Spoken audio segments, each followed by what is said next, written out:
Hey, this is Random Ready Savage from Colt 45, and you're listening to the Nerd Podcast Mafia. Entertainment your ears can't refuse. Welcome to the continued podcast adventures of Superhero Speak. But I think many of the people that love this character and that love superheroes in general have used these stories as inspiration to say, you know what, I'm going to do something good in the world. I'm going to make a difference like my hero when I was a kid. That is my fondest memory of it, because when you're doing comic books, you want them to affect people. Right. You want people to care. You want to strike emotions. And I knew that Clone Saga was striking a lot of emotions. Can you imagine Pulp Fiction starring Goofy and Mickey Mouse? I can totally imagine that. I'm sure somebody's written that one quarter too. pounder with cheese and France, Mickey? What? Boy, ale with cheese. Yeah. I can totally. See? I would watch the hell out of that movie. Yes, I gladly sacrifice that my progeny to you, O mighty Marvel beast. But Neil Adams is somewhere going, it's my time. How do you measure success? Hey everyone, you're listening to Superhero Speak, and I'm your host Dave. And John. And JD. And this week, boys and girls, JD has brought a special guest along. He begged us to give this man an interview. Pegged is more just like, hey, I got a guy. But sure. Pretty much. I don't know what you guys are talking about. I got paid. But... Wait, what? Who's paying you? Patreon dollars are rolling in. Oh, okay. He is the creative mind behind Robots versus Princesses, which just leads to a million questions, the title alone.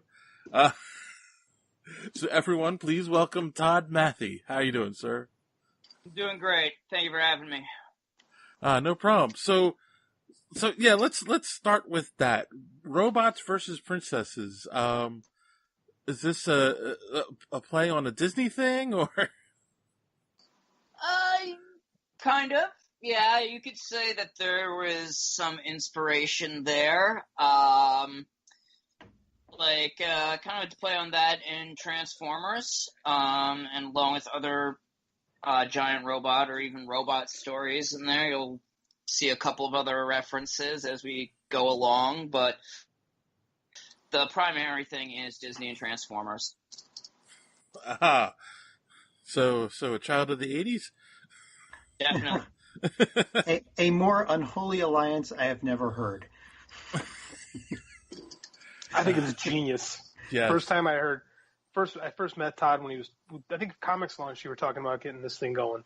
And the first time I heard it, I was like, this is the coolest thing I've ever heard in my life. And it's been a big success already. I'll let Todd talk about it. So before we get into the book, though, a little bit of background here. So, is writing something you've always wanted to do? Yeah, it actually has been.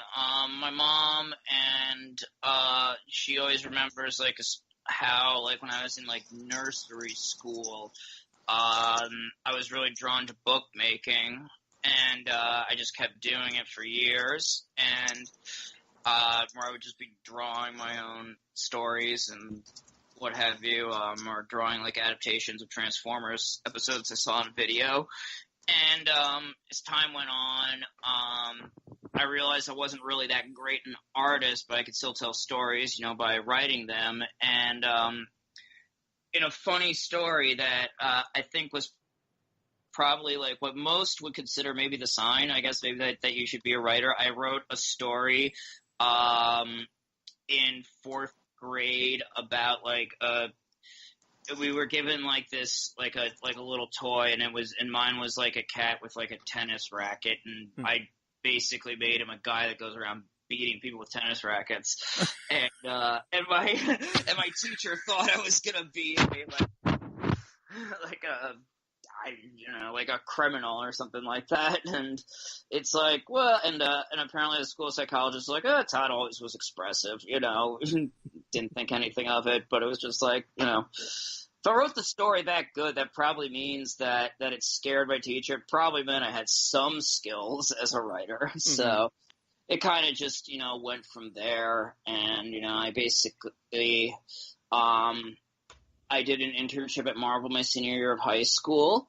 And, cause I'm from Bronxville, New York. Mm-hmm. I was captain of my high school wrestling team and cross country teams. And I'm a big fan of professional wrestling. So we get along great. I was about to say, I can see how you and JD are friends. Yeah. Yeah, and I can see with a background like that, you were either going to be doing something creative, like writing, or you would end up in prison. So it's a good thing you chose the latter. Yeah, don't look at my browser history. Oh, okay, good. That's the old saying. It's like, it's research, Yeah, exactly. So what is then the elevator pitch for the people listening of Robots versus Princesses?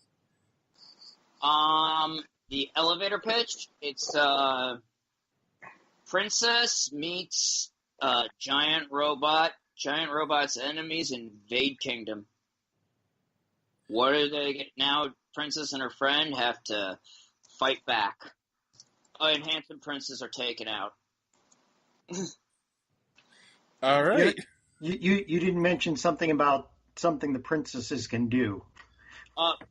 Yeah, they can sing. They have magical singing ability, and they can cause without giving too much away, they can cause certain things to happen in the robots. Supposedly, Oh, I know. I won't spoil it, but I know. As the story comes along, you'll learn more about this. You'll learn, and I don't want to give too much away, but it's definitely there's some twists and turns coming. Okay, and a whole lot of action coming in the second issue. All right, so I was going to say, so you have the first issue out now, and you're working on the second one? Yep, the second one's actually just gone to print. Cool. It'll be out September 19th. Yeah, I pre-ordered it on Kindle already. Yeah, and and this one is where the first shots are fired. The war begins. The war begins in this issue. Cool. And they're princess songs too. So, you talked a little bit about the inspiration, but how did you go about, I guess, first deciding to make this a comic book?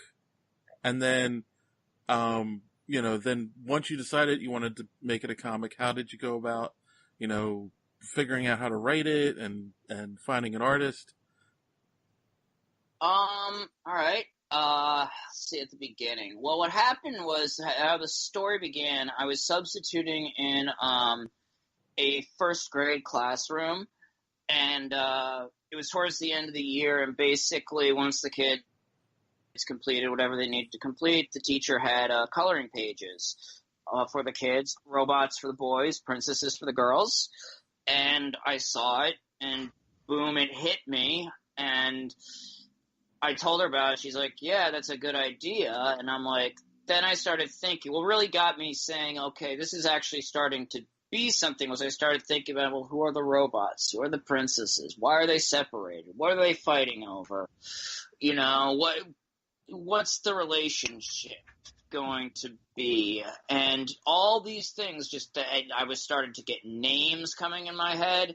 I started to get these questions were coming with answers very quickly in my head.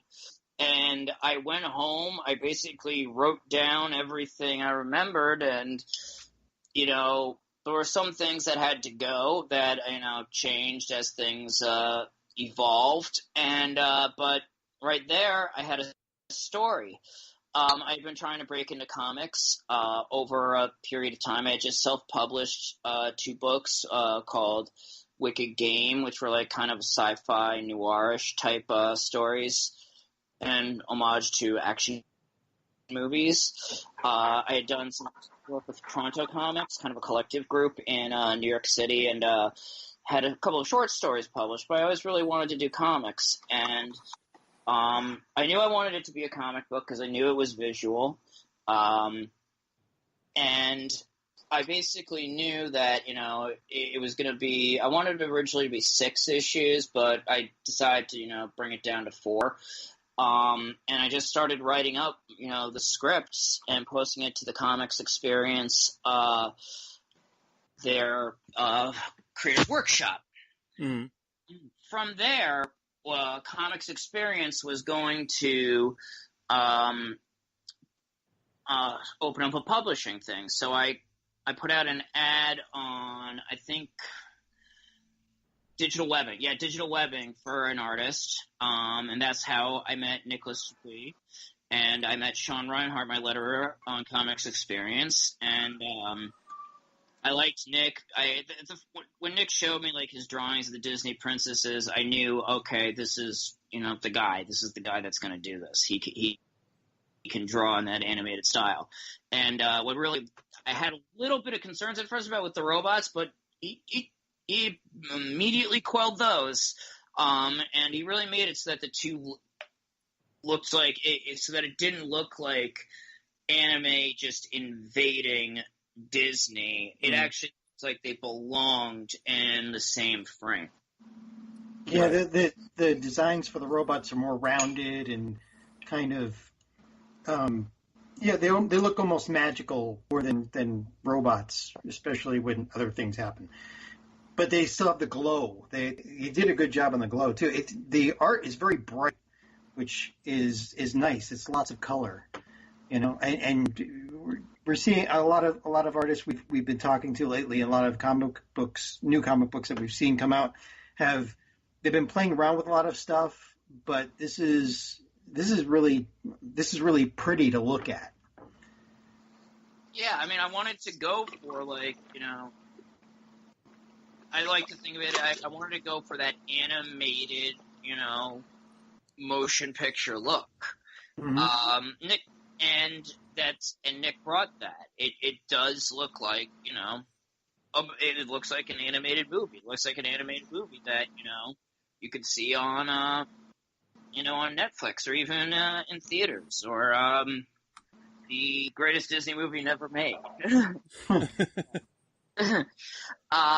And here's where things get, interesting. It took a turn I couldn't believe. Basically, I was at MoCA with Pronto Comics, just basically doing, I was signing at their booth, and I bumped into Rich Johnson, and I just started chatting him up because I had met him a couple times at Comic-Con, and I told him about the project and showed him some of the line art that I had and the colored cover. He liked it. He loved the idea, and he said, "Send it to me. I want to post this on Bleeding Cool." So he posted on Bleeding Cool about the project, and Dynamite called me. They contacted me saying, "Hey, we're interested in this." So I said, I'm like, "Yeah, I want to work with you," and we agreed that a Kickstarter would be the best approach. The Kickstarter went through a couple of iterations. My first one was a failure, and that was because I was trying to fund the whole thing altogether when I was not. I was an unknown commodity, and I didn't understand I didn't understand that you're trying to set a minimum goal and then go above it. Whereas, I was trying to be like, hey, let's fund this whole thing. I didn't really, and that was a learning experience, but I learned from it, and I knew that, if they wanted it, that they saw something in it, and that there was something there. So I said I regrouped, went back to the drawing board, decided to fund the first issue, which we hit our funding goal. We doubled it, actually. And now, boom, our second issue is out, and we're about to get and I've started seeing pages from the third issue. Oh, cool. So because you're doing this with Kickstarter, right? Or right? That's how you're doing all the funding for this? No. Or some of it is coming out of my pocket. okay. Well, because of that, are you trying to accelerate the story a bit to make the second issue have enough in it to get more people interested so you can get better funding? Is that was that ever a consideration? Because I wonder sometimes about, again, the people we've talked to when they have to fund this stuff and they have to get people interested quick. Sometimes you really can't, if your story is going to have a long preamble, you sometimes have to speed it up in order to get people hooked in quicker, Basically what I did was, we funded the first issue. We used a lot of the funds that we raised. We finished the first issue, and that went on to create the rewards and help create the second issue. Mm-hmm. Well, but I've also put, my own personal money into basically finishing the thing because, we did not raise enough to fund all 4 issues. But if we were, just the fact that people were willing to put money into this and, show that there's strength in the idea and that, it was a risk that I decided I was willing to take because, a major publisher wanted it, and everybody I talked to said they liked the idea, and people were complimenting it, and I thought, it's like, the time is now, Todd, just do it, because you're not going to get, this is what you wanted, this was your dream, and you may not get another opportunity, so it's ultimately like, fight for your dream, because this is, this is what you want to make money for, right. I think, correct me if I'm wrong, John, I think the question John was really trying to ask, though, is since you failed the first Kickstarter, and then you decided to do it issue by issue instead of funding the whole thing at once, did it change how you approached the story? Mm. No, it really didn't. What happened was I basically knew that the first issue had to be what it was going to be. The second issue had to be what it was going to be. Each issue had to be what it was going to be. Otherwise, it would have just messed up the pacing. And, because the first issue was, needed to be, get to know these people, get to know, basically get the characters over for, to borrow a wrestling term, because if the readers aren't going to care about the characters, and they're not going to care about when the robots are invading and attacking the princesses, it would just be something generic. Mm-hmm. And I really wanted to tell a story that as an all ages book kids would want to read again and again. That people would want to read and just, get hooked into, just be like, oh my God, what's going to happen? Is Zara going to survive this? What's going to happen to Wheeler? Just having that. And I think that makes for, a much richer reading experience for everybody, both, parents and kids, or just, fans or people who wanted to check it. So that's why I paced it the way I did. Right. Did.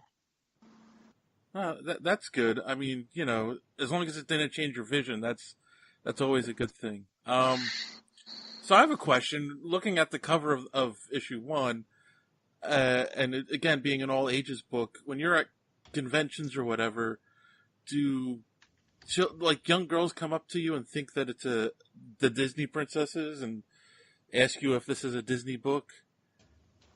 I haven't had that happen. I have had, some of them say that, this Clarice looks like Belle, which we actually corrected a little bit because mainly her dress color, because it was a canary yellow dress, and we're like, it might look a little too much like her. Mm-hmm. So, just be safe here, Right. But, I never really got anything. I mean, yeah, maybe they said, maybe that they look like some of the princesses, but they didn't. I haven't seen anybody think that it's Cinderella here, or Aurora, or Elsa. Mm-hmm. that. But I think they'd recognize that there is an influence there. Right. Yeah. So what's it been like working with Dynamite? It's been pretty good. I basically do my work I work on my own, then I send it to my editor, who basically helps me pick out, some nuts and bolts and nuances. And they give me the deadlines for when they need it to send it to print. And they've been helping me market it. They've been helping me get in touch with, press outlets to, get the word out about the book, because it's a new property by an unknown creator, and so it's very hard to get people like retailers to get to maybe take an interest in it or to take a look at it. And I think that the fact that Dynamite, with having Game of Thrones, having titles like Vampirella and Red Sonja, and now like Rainbow Bright, and somehow those don't go together. But I mean, they have a diverse lineup like that. Yeah. That have they brought back Sword of the Swashbucklers, and of course the pulp heroes. So it's kind of they have a diverse lineup, and they've been very successful doing it. So if they see, what's this thing about robots and princesses that Dynamite?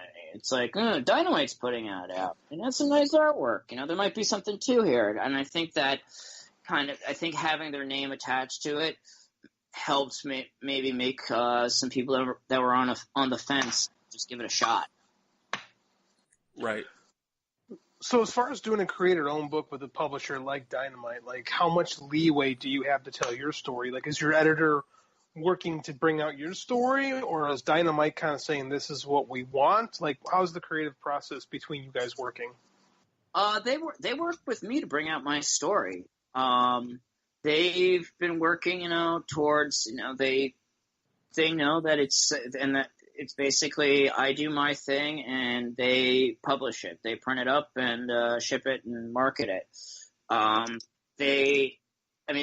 haven't had any problems with them in terms of the content. The only thing they'd really say is, maybe you should just change like little things, to help it maybe make more sense, to clarify some things. I think the only issue we may have had was they had to run by legal. I used the term droid in the issue. And we were wondering if that could be an issue with Lucasfilm, but it wasn't. So, oh, man. Yeah, these days with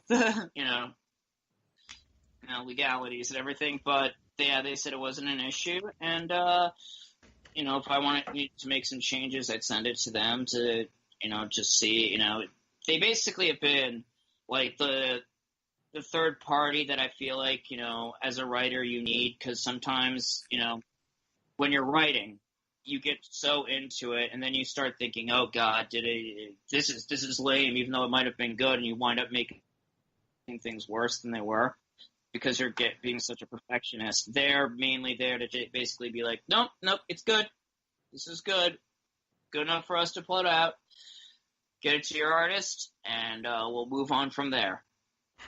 So that's what I feel like that's what they've done, because, I feel like as a writer, I need an editor. And I think because you need that outside person to be like, thinking about this too much, or maybe emphasize this one part rather than the other without really changing your story. Right. So you have a book like this, Robots versus Princesses. And it's an all ages book that definitely has an appeal to both boys and girls, which is interesting because there isn't a lot of entertainment out there like that. It's usually one or the other. And I know it's tough to get response from kids, but have you gotten any responses from kids yet? And what do they say about the book? I gave like the Ashcan to my old school, Mm-hmm. and a teacher at my old school, and they said the kids were loving it and wanted to know what was going to happen next. I've heard from some people online that said that their daughter is loving it and can't wait for the second issue. Somebody's tweeted me that. I gave a copy to my second cousin, and she read it, and she just was like hooked into it, and she loved the map at the end of the first issue, and so far people have told me that their kids are liking it, and that's good because it's for them, and my biggest thing that I wanted was I wanted to write a book that the kids would enjoy, but didn't talk down to them, which I think a lot of children's literature does. They the bad guys are very one-dimensional, and they're more focused on teaching the kids a lesson rather than just giving them something exciting, something to excite them, something to hook them, something that they can enjoy. Right. And that's what I wanted to do with this. I wanted to be like, there's no preachiness in here. And everything. One thing I said was that when I wrote this was one thing I'm doing away with is the whole. There will not be the speech where the princesses go, oh, what? Just because we're girls, And I'm like, no, that's because no girls talk like that, right? And it's just it kind of puts it to me. It takes me out of the story, and I think it would take a lot of young girls and out of the story too. So I was just like, that speech, we're not putting it in here. We're gonna let their actions speak for themselves, and they're gonna do and the princesses are gonna do what they need to do, come hell or high water. Right. Is the whole thing. And we're not going to have any of that, because also it's like, oh, you think we're weak. I want to avoid that. And because it just, to me, it's lame. Right. No, definitely. And in today's world, when you do that, it then makes it feel like that you're writing this for a gimmick instead of just trying to write a good story. Yeah. Right. Cool. So okay, so I need to ask, we'll start with the robot side. Obviously, you said you're a Transformers fan. So what's your favorite iteration of Transformers, and who is your favorite Transformer? Ooh. My favorite iteration, Generation 1, Optimus Prime, baby. It's the right answers on both of those. Power Master Optimus Prime. That was my favorite toy. Yeah, I loved Optimus Prime, but I always liked Bumblebee. I liked Bumblebee. Grimlock I loved. Because he was always, he was big, he was loud, and he turned into a Tyrannosaurus Rex. I always had a soft spot. I liked Soundwave because I just loved his voice, and I did have like a partiality to Rumble too. And of course, Cup, because he was a crotchety old man. Oh, yeah. Just like John. You are a lot like Cup, actually, now that I think about it. Reverend young punk, I'll straighten you out yet. If only I could transfer into a car. Ironhide. Transform. What's that? Yeah, Ironhide too. I mean, yeah, I had Grimlock. I also had like Skylinks, Ultra Magnus, and Magnus too. Yeah. All right, so now let's flip it. And favorite Disney movie and favorite princess. I think my favorite Disney movie out of them all was probably Sleeping Beauty. I mean, it had a freaking giant dragon in it. I mean, right. You can't get much better than that. And, the prince had to earn his kiss, as they say. Plus, I liked how like the characters were drawn in it. Princess, kind of. I got a partiality to Belle, I guess, right now. All right. How about you, JD? Black Cauldron. I didn't see that till later. Yeah, I remember watching it when I was a really little kid and being a little scared by it. And then I went back and watched it when I was in college, probably, and I liked it. Like, I like it because it's different. Other than that, probably Sword in the Stone. My favorite Disney. Oh, okay, yeah, that was a good one too, yeah. They would go together. Yeah. And you're not going to tell me who your favorite princess is? Oh, I forgot about that part of the question. I've never put any thought into this. Exactly, that's why I asked it. My little sister growing up was a huge Beauty and the Beast fan. So I've probably seen that movie 300 or 400 times, like in various parts growing up. So I'll probably just say Belle because I can't think of anyone else off the top of my head. All right. And John, since you are the Beast. The Beast, yeah. Thanks. Yeah, sure. Well, just let that answer go, right? DreamWorks isn't part of Disney, right? No. Damn. No. So you can't say How to Train Your Dragon. Damn it! Did you see that South Park where Mickey was like, "Oh man, damn it, it's DreamWorks, son of bitches!" Trying to kill the boys, thinking they're working for DreamWorks. Nice. Oh man, no, I didn't see it. Now I have to go find that. Ring episode with the Jonas Brothers. It's hilarious. Can grandfather in the Dark Crystal? That's not Disney. Yeah, but Disney owns Henson now, right? Was that a Henson or is that someone that was else? Henson, yeah. No, that was Henson, yeah. Okay. I mean, it would be either that or The Secret of Nim, but I don't know. That's not Disney. That's Don Bluth. No, that was Don Bluth, right? Okay, yeah. So I'll go with Dark Crystal then. Jeez. All right. Well, it's funny because I thought I was being difficult picking the Black Cauldron. He goes out and picks the Dark Crystal. I will say, I've always liked Disney movies. I'm definitely one of those that went to see The Lion King in the theater and really enjoyed it. But I'll never forget when Tangled came out, and my daughter, who's now 24 and a mother herself, just fell in love with that movie, both her and my wife. And it felt like that was the first, and maybe I'm wrong, but it felt like that was the first movie where Disney started flipping the formula a little bit with their princesses, and they weren't so much damsels, anymore. And I thought you were going to say Brave because your daughter is Merida. No, well, yeah, but Brave came out after Tangled, I believe. Yeah, I think so. Okay. Yeah, so I'll say that Rapunzel and Tangled has a special place in my heart because of that. So Brave was pretty awesome. Yeah. Tangled. I like Brave. Plus, Tangled was like. It gave at least a reason why Rapunzel was in that tower. In the original version, what was it? Like, you sold your daughter for a salad. Wow. Yeah, because reasons. I've been tempted to do that. I mean...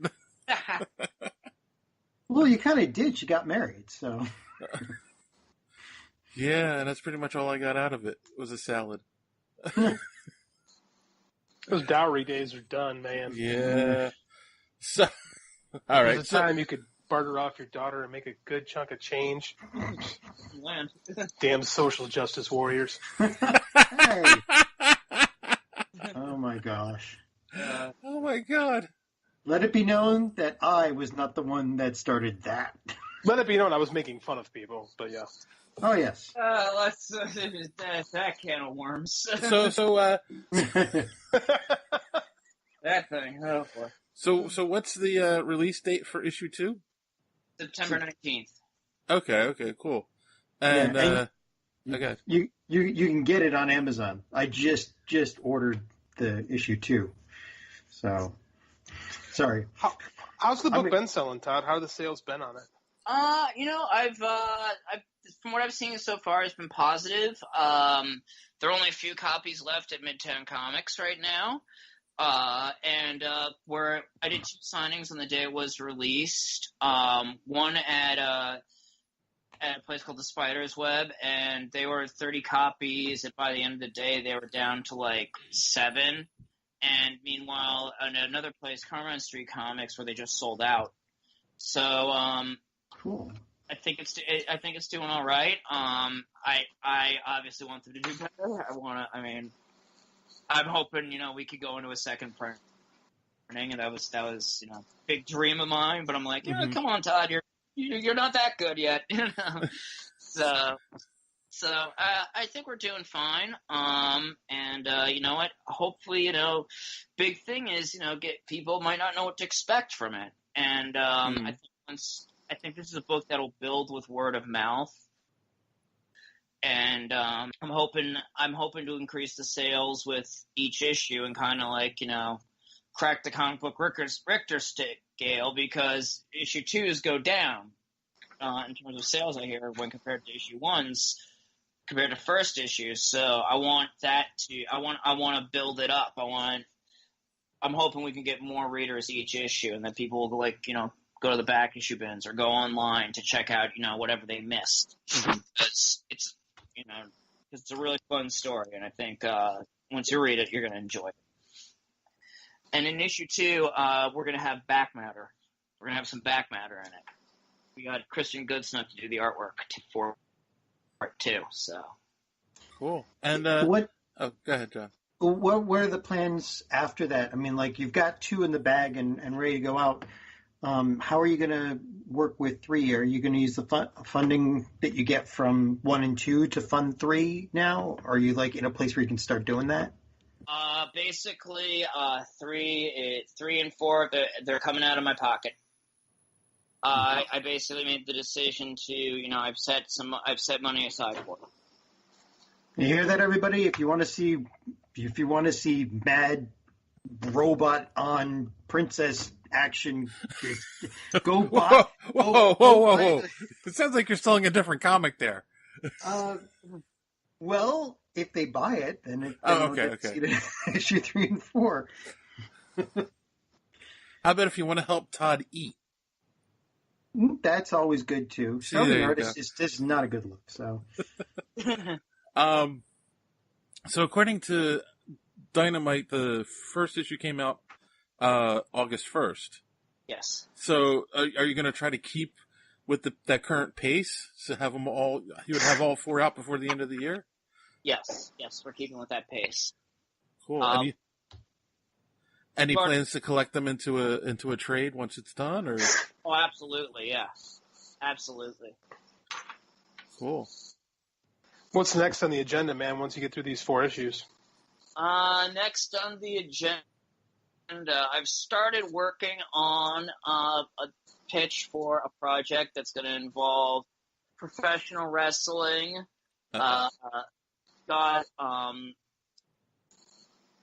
And Greek Roman gods,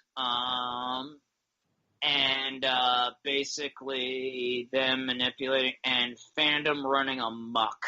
I'm in. Let's get this. You just sold JD a copy. Bringing back, what Jim Cornette called killing heat, and in a supernatural way. Now I'm really in. Yeah. This is a book that I'm preparing my pitch. This is a book that I really want to do. It's called Disciple, and it is about a professional wrestler who, after getting dumped and after he's brought up to the main roster of the CWC, our WWE organization, he learns he's going to be basically enhancement talent and strikes a deal with Mars to kind of be his disciple and be his vessel for when Mars decides to come to Earth. I dig that. That's cool. And in the process, the way we play with the whole idea from American Gods, and what Neil Gaiman did in Sandman, start exploring in Sandman, with that gods are only as strong as how they're worshipped.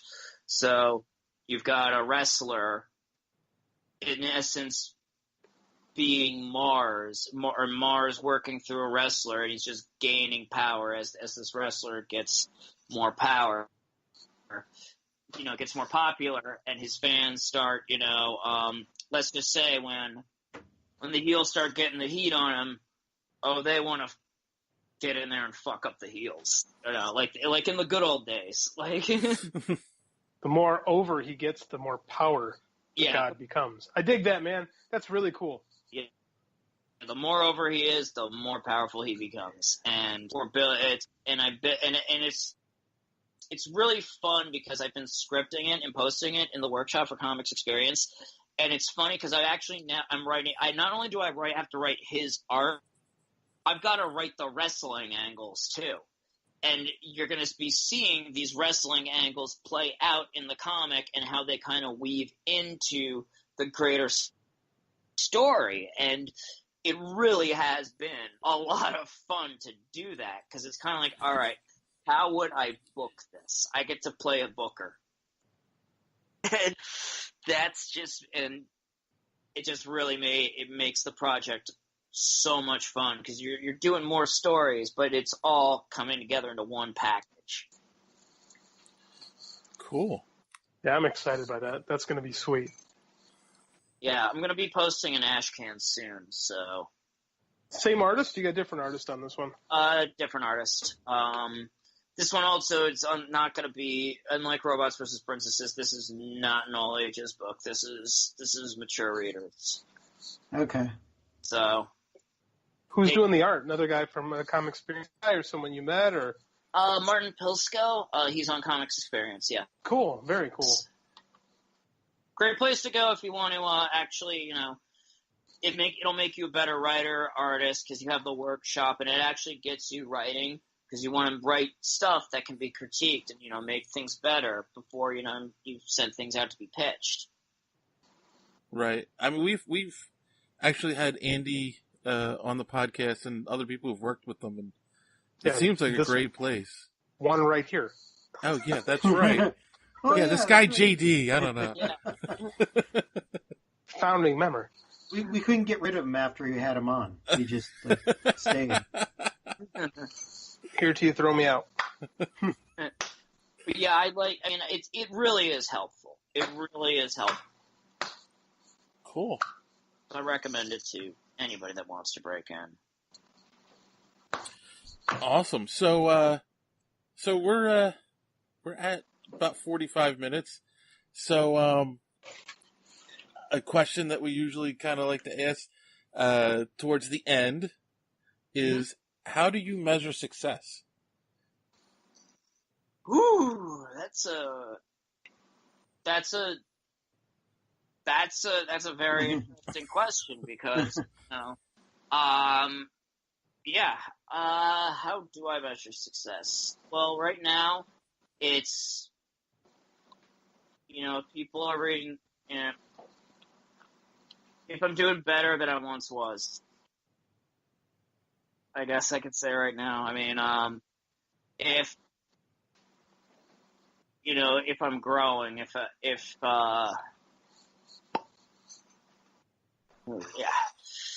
the book does well and is developing a fan base, and they're willing, and they take time to go out of their way to talk to me, or if people are coming to tell me how much what my work has meant to them, or how much it's meant to their kids, then I consider that a success. I consider that successful. It means I did something. Mm-hmm. The fact that I even got it out, I consider it a success, because that I just stuck with it. I can say at the end of the day, I at least I did it. I can say to myself, no matter, even when I'm 80, I put out a comic book. Right. So I guess that's a success, the fact that I did it. Cool. That seems like a very positive attitude to have. So, cool. Yeah, it's it took a while. I consider it that. I mean, sorry for the kind of winding answer at the beginning, but it's No, that's perfectly fine. That's why we like asking it, because people usually try to think about the answer, and if you come back one day, we might ask it again, because we found that the answer can also change over time. So yeah, I believe that. Yeah. So you're you said you're from New York. Are you going to be at New York Comic Con this year? I will be, yes. Cool. Are you there by yourself or with Dynamite? I'm gonna see if I can do a signing at their booth. I'll probably just be wandering around the show floor. But if you see, if people see me and they want me to sign like a copy of their books, even if I'm in online for a panel or something like that, I'll do it. Most likely the Voltron panel will be the one that is the one you're guaranteed to catch me at. Is that a hint for what's upcoming in Princesses versus Robots?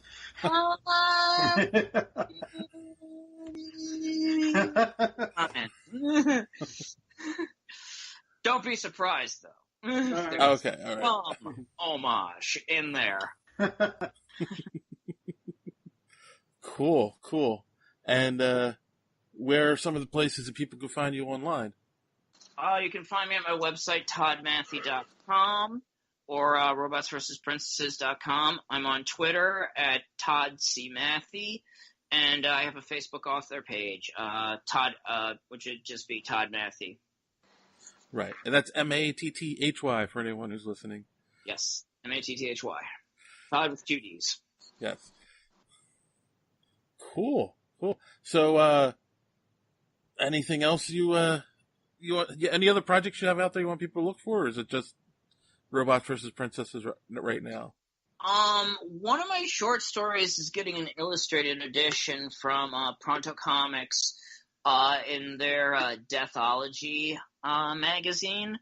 It's called Skull King, and it's supposed to come out soon. They haven't given me an exact date, but it should be out, before the end of the year. Cool. I'm going to approve for my story, so right. It could be coming anytime. All right. Well, then everyone listening should keep their eyes out for that. All right. Well, if my co-hosts don't have anything to add, I think we can put a pin in it for this week. So as always, everyone, thanks for listening, and don't let your cape get caught on the door. Have a good week.